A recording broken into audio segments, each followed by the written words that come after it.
शांति। नमस्ते आप सबको। आज हमारा 26वां दिन वरदान का। और आज परमात्मा पिता हमें बताते हैं कि कैसे हम इस दुनिया से डिटैच हो पाएं, कैसे अलग हो पाएं और कैसे हमारे अंदर रूहानियत आए, ना कि हमारे अंदर कोई बदबू आए। अब बदबू का अर्थ क्या है और रूहानियत का अर्थ क्या है, आज परमात्मा हमें बहुत गहराई से समझाते हैं। तो ब्रह्म कुमारी में बाबा कहते हैं हमें आज मुरली में, सदा देह अभिमान व देह की बदबू से दूर रहने वाले। देह अभिमान मीन्स बॉडी कॉन्शियस, मीन्स देह के बारे में सोचना, देह के अनुसार ही चलना अपना। और आत्म अभिमान मतलब कि मुझे एक अपने आप को आत्मा समझ परमात्मा के रास्ते पर चलना है। तो देह अभिमान मतलब दुनियावी चीजों में फंसना, आत्माभिमान मतलब परमात्मा के प्यार में फंसना। तो सदा देह अभिमान व देह की बदबू। देह की बदबू क्या हुई?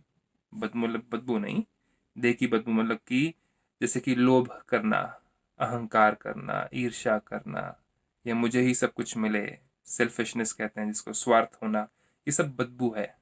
मतलब संकल्पों की बदबू जो कि देह से अटैच्ड है।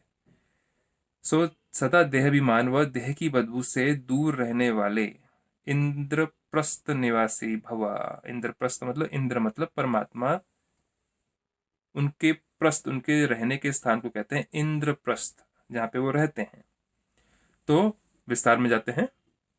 बाबा कहते हैं इंद्रप्रस्थ में सिवाय परियों के और कोई भी मनुष्य निवास नहीं कर सकते। परियां मतलब कौन हो गए? एंजल्स। तो परियां हल्की होती हैं, उनको कोई देह अभिमान नहीं होता, बॉडी कॉन्शियस नहीं होता, उनको किसी चीज का मतलब नहीं होता कि मैंने इतना किया तो मुझे इतना मिले वापस, मैं ये कर रहा हूँ तो मुझे नाम मान शान मिले, मैंने इतना किया उससे ज्यादा किया तो मेरे को कोई पूछता नहीं है। तो वो परी नहीं हो पाएंगे, वो आत्माएं भारी होंगी, क्योंकि उनको देह का अभिमान होगा, उनको टाइटल चाहिए, उनको है ना, उनको नाम मानचान चाहिए, या उनको कुछ उसका फल चाहिए रिटर्न में। तो परमात्मा कहते हैं इंद्रप्रस्थ में सिवाय परियों के और कोई भी मनुष्य निवास नहीं कर सकते। मतलब परमात्मा की नजर में आने के लिए हमें परी मतलब कि एंजल। अब देखा जाए तो एंजल सिर्फ क्या दिखाते हैं? कन्या को दिखाते हैं, है ना, पवित्र कन्या को। लेकिन परमात्मा यह कहते हैं हर आत्मा जिसका मन हल्का हो, जो कि परमात्मा के गाइडेंस डायरेक्शन पे चले, वो उनकी नजर में परी है, मतलब एंजल है। तो परियां कभी किसी को दुख नहीं देती हैं, है ना, मेरा तेरा लेन देन, उसका इसका, मुझे नहीं उसको क्यों नहीं, ये सारे क्वेश्चंस परियों के मन में आते नहीं, क्योंकि उनका देह अभिमान नहीं होता है।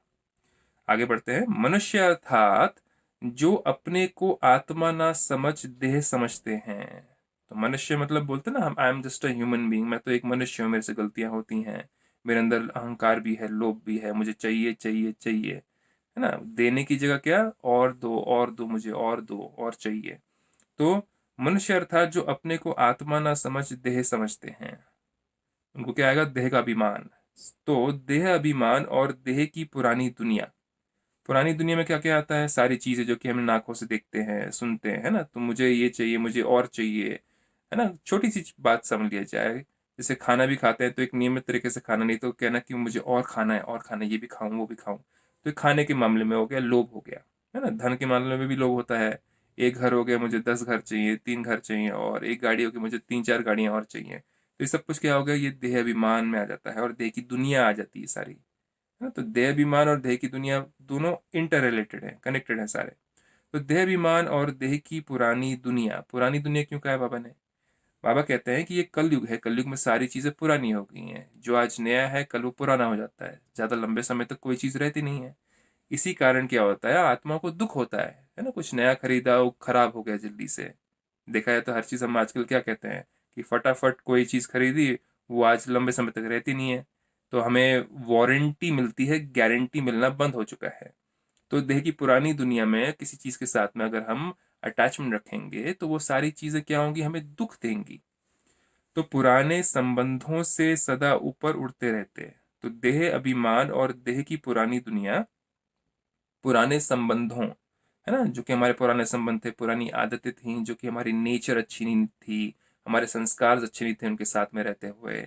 चाहे वो आलस्य हो आपका, चाहे अलबेलापन हो आपका, चाहे आप धूम्रपान करते हो, चाहे आप सिगरेट पीते हो, चाहे आपके बोलने के तरीके में कठोरता हो, तो अगर आपके वैसे संबंध थे पहले, तो पुराने संबंध, है ना, पुराने संबंधों से सदा ऊपर उड़ते रहते हैं।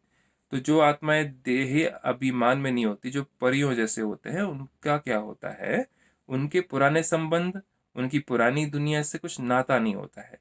तो वो क्या करते हैं, अपने आप को लाइट रखते हैं, बिल्कुल हल्का रखते हैं। उनकी सोच भी पवित्र हो जाती है, बोलचाल भी पवित्र हो जाता है, उठना बैठना भी पवित्र हो जाता है। वो सदा ये सोचते हैं कि मैं परमात्मा का बच्चा हूँ। जैसे एक राजा का बच्चा सोचता है मैं राजा का बच्चा हूँ, तो उसके अंदर रॉयल्टी आ जाती है, चलना बैठना उठना।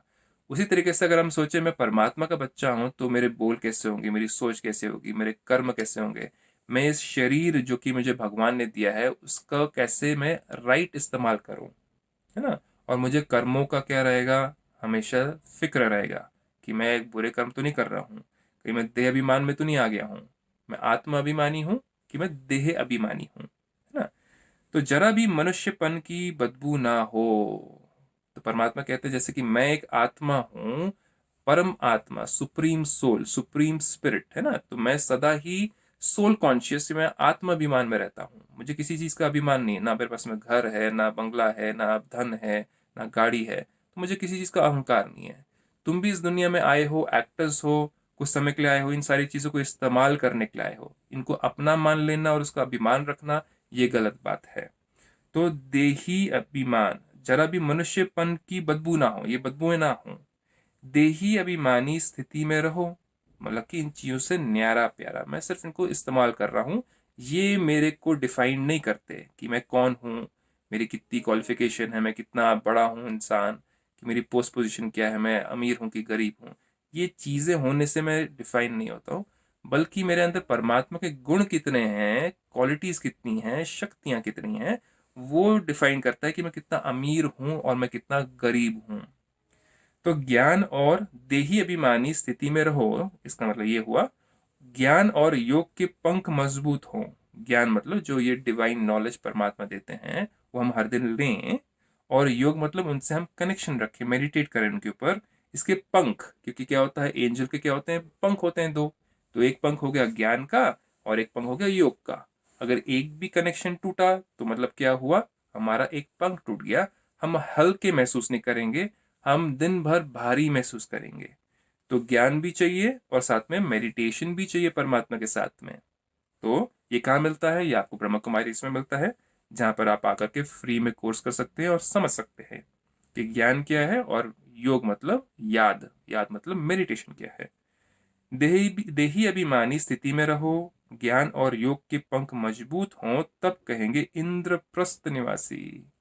तो इंद्रप्रस्थ में हर कोई कैसा होता है, खुश होता है कि दुखी होता है।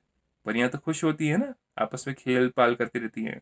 तो हमारा जीवन भी वैसा बन जाएगा, घर में अगर हस्बैंड वाइफ बच्चे भी अगर परमात्मा का ज्ञान लें और याद में रहें परमात्मा की, तो वो जगह भी क्या बन जाएगी, वो घर भी क्या बन जाएगा, इंद्रप्रस्थ बन जाएगा। मतलब वहां पर भगवान की प्रवेशता होगी, भगवान का आशीर्वाद होगा, है ना। तो इसी के साथ में आप इसको आज फिर से रिवाइज करिएगा, फिर से सुनिएगा। और ओम शांति।